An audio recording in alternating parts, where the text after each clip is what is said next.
ألم نجعل الأرض مهادا والجبال أوتادا وخلقناكم أزواجا وجعلنا نومكم سباتا وجعلنا الليل لباسا وجعلنا النهار معاشا وبنينا فوقكم سبعا شدادا وجعلنا سراجا وهاجا وأنزلنا من المعصرات ماء ثجاجا لنخرج به حبا ونباتا وجنات ألفافا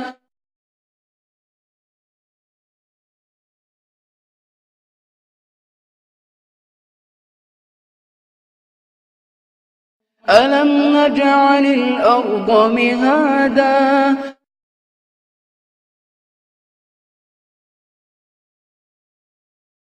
والجبال أوتادا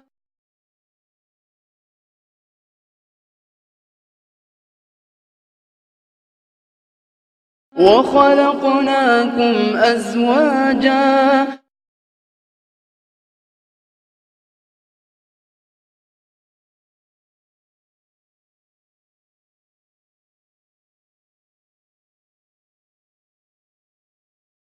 وجعلنا نومكم سباتا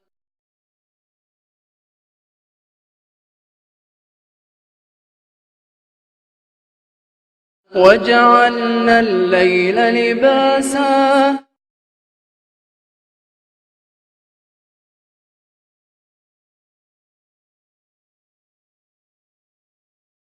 وجعلنا النهار معاشا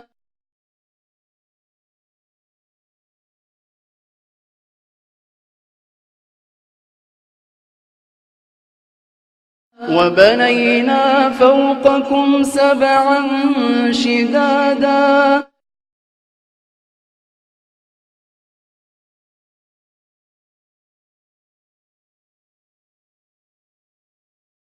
وجعلنا سراجا وهاجا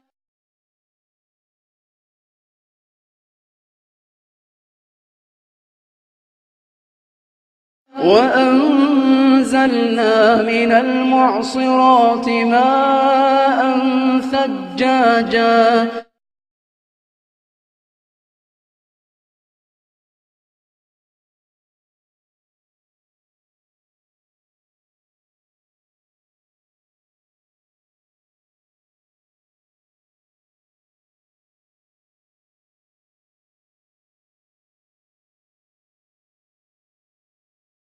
لنخرج به حبا ونباتا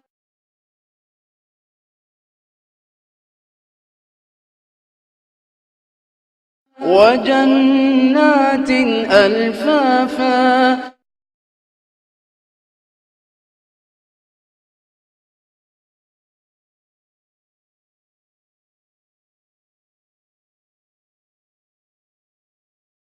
So now, one of the remarkable features of the Quran in many, many, many cases is that the rhyme scheme actually tells you where a paragraph ends or begins. Now notice, عَمَّا يَتَسَاءَلُونَ عَنِ النَّبَإِ الْعَظِيمِ الَّذِي هُمْ فِيهِ مُخْتَلِفُونَ كَلَّا سَيَعْلَمُونَ ثُمَّ كَلَّا سَيَعْلَمُونَ. Now look at the next few ayat. Just listen to them. أَلَمْ نَجْعَلِ الْأَرْضَ مِهَادًا وَالْجِبَالَ أَوْتَادًا وَخَلَقْنَاكُمْ أَزْوَاجًا وَجَعَلْنَا نَوْمَكُمْ سُبَاتًا. You notice a new rhyme scheme? Now, again, because we're trying to study and appreciate the surah and how it's a cohesive whole and a cohesive argument, we need to understand this iltifat, this transition to another subject, which seems almost unrelated. For example, أَلَمْ نَجْعَلِ الْأَرْضَ مِهَادًا, easy translation, did we not turn the earth, did we not make the earth into a plain, a smooth plain for you? Mihad actually comes, another word related with mihad is al-mahd. Al-mahd is the cradle. Okay, or the cradle in which the child is comfortable. Allah says, didn't we make the earth a place where you may be comfortable? Also, mihad is used in classical Arabic for a bed.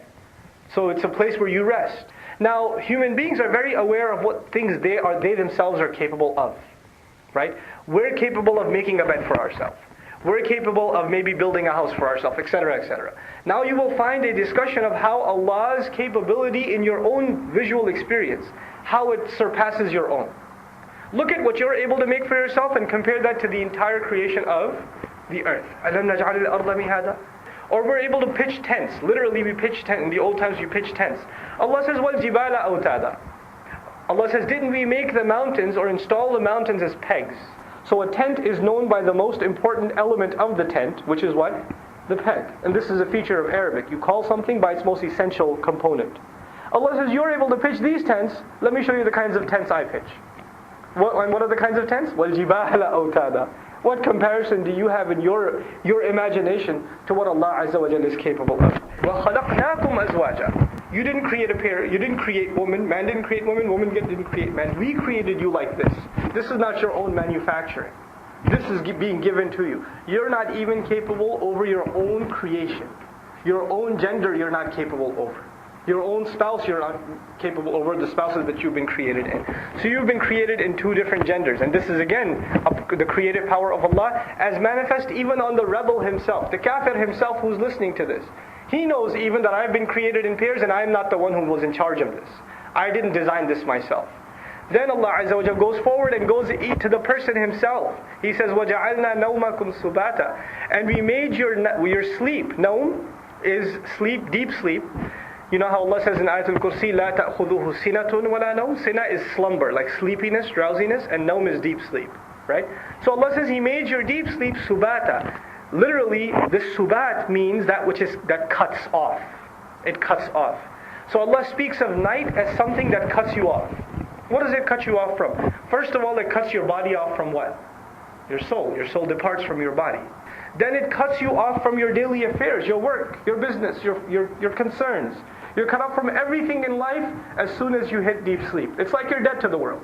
You can't go, no matter how long you try to avoid your sleep, in the end you will be overpowered by it. And this is the power Allah has on even the one who disbelieves. وَجَعَلْنَا اللَّيْلَ لِبَاسًا. And we made the night a means of garment. Why is the night called a garment? Because the idea is it covers you up. It takes over you like a blanket. And the garment is something you hide underneath. And you know, people hide in the night. Crimes take place in the night. Secrets are associated with the night. Ambush is associated with the night. Robbery is associated with the night. Right? These are the things that are associated with night because it's secrecy. But the other thing here that's illustrated is, this is a libas, this is a cloth that is put on you that you don't have the power to take off. So Allah Azza wa Jal made the night manifest over you. Another means by which a creation of Allah overpowers all of the creations on the earth. The night. وَجَعَلْنَا اللَّيْلَ لِبَاسًا وَجَعَلْنَا النَّهَارَ مَعَاشًا. And we made the bright day, the morning time, or the daytime, a means of livelihood and a time of livelihood. These are the two implications of ma'ash. That the daytime is a means by which people earn their income. And this is particularly true in the desert because there are very few patches of desert where there's actually farmland. And those are the critical aspects of desert life because that's where the food for the entire region is coming. And that food will not grow until it gets what? Sunlight. So the daytime is a means by which life is delivered. And then also this is the time in which business takes place and most work takes place. It's in the daytime. Even today in the most modern of times, the stock market opens up in the morning. So this is the time for which it's installed for earning one's income and getting ma'ash, a means of livelihood. Then Allah speaks finally, وَبَنَيْنَا فَوْقَكُمْ سَبْعًا شِدَادًا. So now again, here, وَبَنَيْنَا, Allah didn't just say, وَبَنَيْنَا سَبْعًا شِدَادًا. We constructed 7 intense skies, or 7 intense, powerful, flawless heavens. Rather, He added فَوْقَكُمْ. We constructed above you. We constructed above you these 7 heavens. Now compare whatever you've been able to construct as human beings to what Allah has constructed. سَبْعًا شِدَادًا. Subhanallah. And then on top of this, وَجَعَلْنَا سِرَاجًا وَحَاجًا. And then we installed siraj. Siraj in Arabic refers to anything that emits light, or anything that is lit. But in the Quran, consistently it is used to refer to the sun. And then add to it wahaj, the form that's used in Arabic is that which hyperbolizes. So an incredibly brilliant, blazing lamp we installed for you. وَأَنزَلْنَا مِنَ الْمُعْصِرَاتِ مَاءً ثَجَّاجًا. This is a very beautiful ayah of the creative power of Allah. He says, and we sent down min al-mu'sirat, to squeeze. The winds come and they literally squeeze the clouds, and then the clouds drip what? Rain. Ma'an thajjaja, water that is thajjaj. Thajj, literally, it means overflowed or heavy, profuse kind of rain or flooding. So we sent this intense kind of water supply. When Allah doesn't send it, it can create death and famine. And when Allah sends too much of it, it can create death and famine, or death and destruction, right? Flooding. And now you will find a change in tone of mercy of Allah subhanahu wa ta'ala, and how many favors He has given to you. لِنُخْرِجَ بِهِ حَبًّا وَنَبَاتًا, so we may derive or extract by means of it habban wa nabata. Habban is used for all kinds of grain, all kinds of wheat, all kinds of crop, and nabat is used for all kinds of grass or vegetation. So anyway, لِنُخْرِجَ بِهِ حَبًّا وَنَبَاتًا وَجَنَّاتٍ أَلْفَافًا, and above and beyond that, jannat specifically, lush gardens. Al-faf is the plural, it could be argued of lafif, though there are other opinions also. Lafif means that which is wrapped around. So the idea is gardens in which the trees and the branches and these plants, they are intertwined among each other. Plants so close together and so lush that you can't tell where one ends and the other begins. Right? That's Jannatin al-Fafa. That's the imagery that's been presented. Now, after all of this explanation of creative power, this was the second paragraph, by the way, the second lesson of this surah, to compare human ability or human inability to the creative power of Allah subhanahu wa ta'ala. Go back to the first paragraph, what was the whole problem? The whole problem was a denial of the hereafter. So now it's coming back to that problem. Now that you've been put in your place, now we can talk about that which you were asking about and being sarcastic about.